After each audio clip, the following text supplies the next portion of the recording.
అది మనిషి స్వభావం మేనల్లుడా. ఏదైనా కొత్తగా ఉంటే ఆ కొత్తదనం కోసం అరులు చాస్తుంటాడు. జలం సముద్రంలో ఉన్నప్పుడు అది ఆకాశంలోకి ఎగరాలని ఉవ్విళ్ళూరుతూ ఉంటుంది. అదే జలం ఆకాశంలో ఉన్నప్పుడు పర్వతాలపై వర్షించాలనుకుంటుంది. ఇక ఆ జలమే పర్వతాలపై వర్షించినప్పుడు సముద్రం వైపు పరుగులు తీస్తుంది.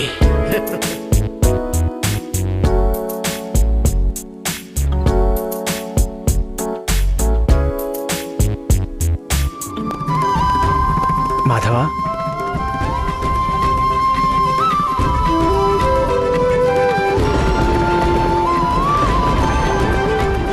దేవేంద్ర, మీ కృపాపుత్రుడు అర్జునుని సామర్థ్యాన్ని ప్రశంసించండి. అర్జునుని సామర్థ్యం మీకెంతో వన్నె తెచ్చింది.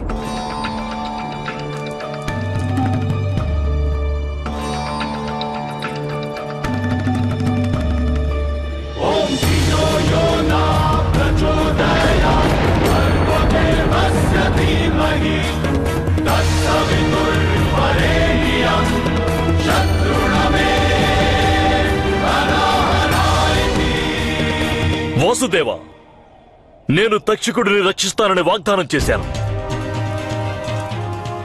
తండ్రి చేసిన వాగ్దానాన్ని గౌరవించని వాడు నా పుత్రుడనే వాగ్దానం అర్జునుడు కూడా చేశాడు తమ ప్రజలకు. ఇదెక్కడి చోద్యం దేవేంద్ర? తమ మనసులోని భావాలను, చేసిన వాగ్దానాలను అందరూ గౌరవిస్తారు. కానీ ఇతరుల మనసులోని భావాలు, వారి వాగ్దానాల విలువను వాసుదేవ, ఒకవేళ తండ్రి పుత్రుల వాగ్దానాలలో వైరుధ్యం ఉంటే దేనికి ప్రాముఖ్యం ఎక్కువ? తండ్రి సాఫల్యం వలన పుత్రునికి జ్ఞానం లభిస్తుంది. అలాగే పుత్రుని సాఫల్యం వలన తండ్రికి గౌరవం దక్కుతుంది.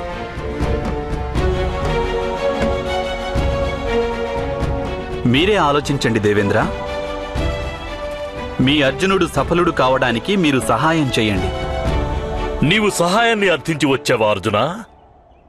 సహాయతను అర్థించేందుకు ధనస్సు సాధనం కాదు. కాదు మహేంద్ర, నేను తమకు నా విలువిద్యను, నా సామర్థ్యాన్ని ప్రదర్శించాను. తమను ప్రసన్నం చేసుకోవాలి. నాకు గురి చూసి బాణం వేశావు. వాస్తవానికి తమరు లేని దిశ అంటూ ఉందా మహేంద్ర? అటువంటి దిశ లేనప్పుడు ఏ దిశగా బాణం వేసి నేను తమను ప్రసన్నం చేసుకోగలను? నీవు ఏ సహాయాన్ని అర్థించి వచ్చావు అర్జున? నా అభ్యర్థనను వినే ముందు తమరు నా సంకల్పాన్ని తెలుసుకోండి మహేంద్ర. మేము సర్ప సమాజాన్ని సదా రక్షిస్తూ ఉంటాము. వారు మాతో పాటు వృద్ధి చెందేందుకు సమాన అవకాశాలు కల్పిస్తాము. మేము ఇక్కడ నిర్మించనున్న నగరం మీ పేరుతో ప్రసిద్ధి చెందుతుంది. మేము నిర్మించే నగరానికి ఇంద్రప్రస్థం అని నామకరణం చేస్తాం.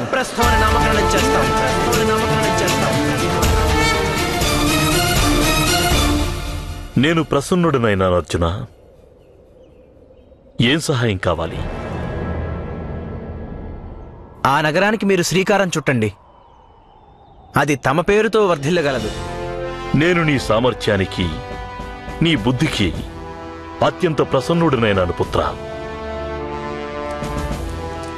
నేను విశ్వకర్మను ఆదేశిస్తాను మీ నూతన నగర నిర్మాణాన్ని ఆరంభించవలసిందని. మీకు శుభం కలుగుగాక. ఏమిటిది మహేంద్ర? నీ పుత్ర వ్యామోహం కారణంగా ఈరోజు నీవు నాకు అన్యాయం చేశావు. నేను ప్రతిజ్ఞ చేస్తున్నాను, నీ ఈ పుత్రుని వంశంలోని కట్టకడపటి సంతతిని నేనే అంతం చేస్తా.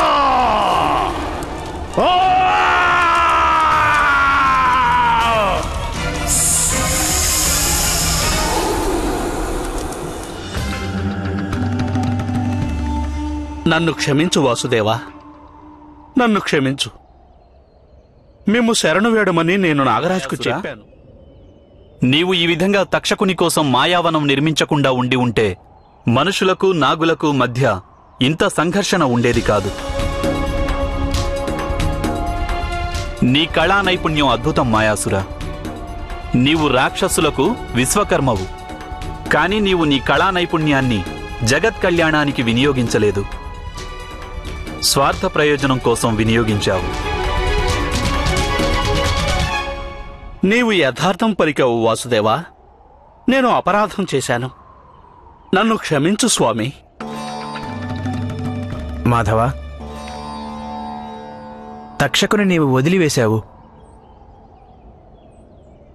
మాయాసురుని క్షమించవలసిందని నిన్ను నేను సమాజాన్ని రక్షిస్తానని నీవు దేవేంద్రునికి వాగ్దానం చేశావు పార్థ. కనుకనే తక్షకుని వదిలివేశాను.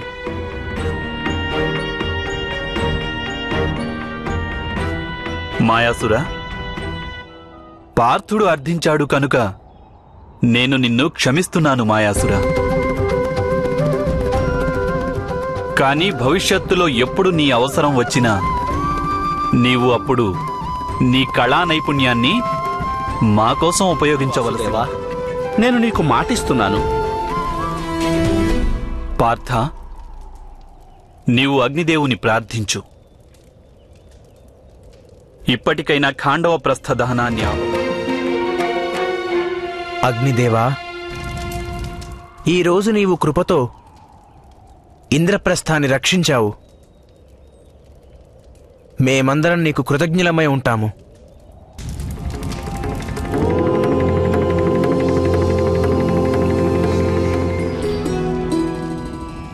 నీవు నేడు నా ఆకలిని శాంతింపజేశావు పాండుపుత్రార్జున. నీ పట్ల నేను ప్రసన్నుడనైనాను. అగ్ని వస్తుతః తనలోనికి ప్రవేశించే దేనినైనా దహించి శుద్ధి చేస్తుంది. ఈరోజు ఈ వనంలోని మాయను నేను భుజించాను కనుక అది శుద్ధి అయినది. ఆ మాయ వలన రూపొందిన ఈ అనంత శక్తివంతమైన మాయాధనస్సును నేను నీకు ప్రసాదిస్తున్నాను. ఈ ధనస్సు కూడా నీ మనస్సు వలనే శాంతంగా, స్థిరంగా, శక్తిశాలిగా ఉంటుంది. నేటి నుండి ఈ ధనస్సును ధరించి గాంధీవిగా పేరు పొంది వర్ధిల్లగలవు. ప్రప్రథమంగా ఏదైనా యజ్ఞశాలలో ఈ ధనస్సును పూజించు.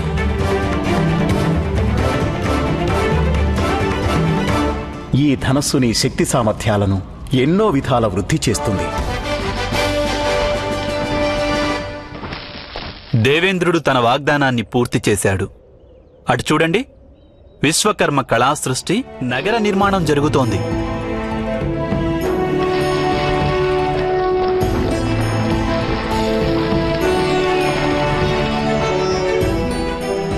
ఇంద్రప్రస్థం. యుధిష్ఠిర మహారాజుకు, యుధిష్ఠిర మహారాజుకు, యుధిష్ఠిర మహారాజుకు, యుధిష్ఠిర మహారాజుకు.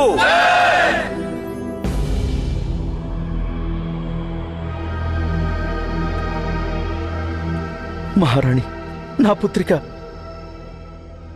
నా పుత్రిక నా పుత్రిక వృషాలి ఎక్కడుంది?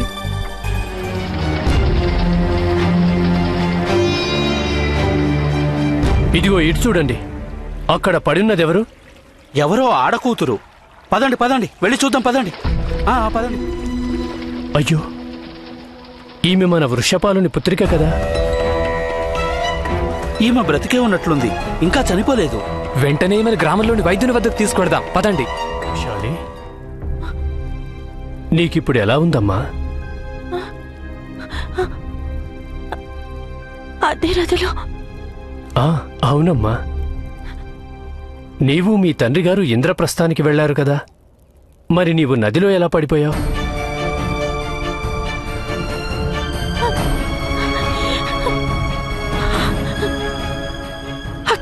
అక్కడ మా మీద సర్పాలు దాడి చేశాయి.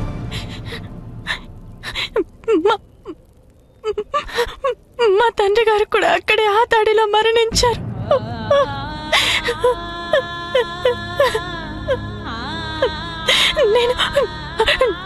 నన్ను నేను రక్షించుకునే యత్నంలో నదిలో పడిపోయాను. ఇదిగో ఈ ఔషధం తీసుకో. అక్కడ ఎవరూ మృతి చెందలేదు పుత్రి. పాండవులు ఆ సర్పాలను బంధించారు. వారు విషాన్ని తీసివేయమని సర్పాలను ఆదేశించారు. మీ తండ్రి గారు తప్పక జీవించే ఉంటారు.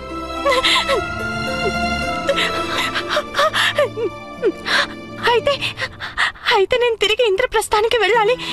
నేను వెంటనే ఇంద్రప్రస్థానికి వెళ్ళాలి. మా తండ్రిని నేను వెంటనే అలాగే హస్తినపురి నుండి ఎందరో పురజనులు ఇంద్రప్రస్థానికి వెళ్తున్నారు. నీవు ఎవరైనా తెలిసిన వారి కుటుంబంతో ప్రయాణం చేయవచ్చు. ఇదిగో ఇవి కూడా పెట్టు. జాగ్రత్త,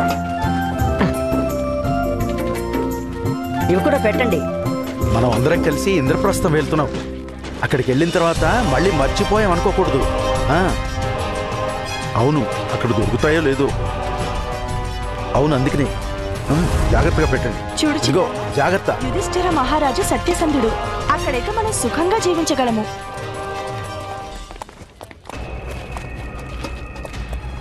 అదిగో అదిగో అలా చూడండి, యువరాజు గారు వస్తున్నారు. ఇప్పుడు ఎవ్వరూ ఏమీ మాట్లాడద్దు. ఈ ప్రజలందరూ కలిసి ఇంద్రప్రస్థానికి వలసపోతున్నారు. మనిషి స్వభావం మేనల్లుడా. ఏదైనా కొత్తగా ఉంటే ఆ కొత్తదనం కోసం అర్రులు చాస్తుంటాడు. జలం సముద్రంలో ఉన్నప్పుడు అది ఆకాశంలోకి ఎగరాలని ఉవ్విళ్ళూరుతూ ఉంటుంది. అదే జలం ఆకాశంలో ఉన్నప్పుడు పర్వతాలపై వర్షించాలనుకుంటుంది. ఇక ఆ జలమే పర్వతాలపై వర్షించినప్పుడు సముద్రం వైపు పరుగులు తీస్తుంది. పాండవుల వెంట కొంతమంది వెళ్తున్నప్పుడు మామయ్య మీరే చెప్పారు, వాళ్ళని వెళ్ళనివ్వడమే ఉచితమని. ఇప్పుడు హస్తినాపురి శూన్యమైపోతుంది.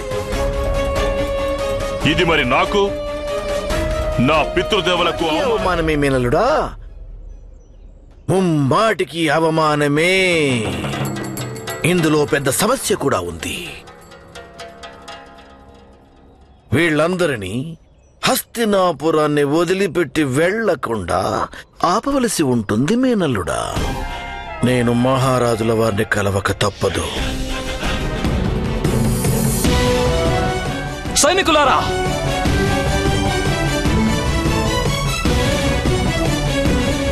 వెంటనే బంధించండి ఈ కన్యను. అంగరాజా కర్ణ. భజరే నందగోపాల హరే, భజరే నందగోపాల హరే, భజరే నందగోపాల హరే, భజరే నందగోపాల హరే.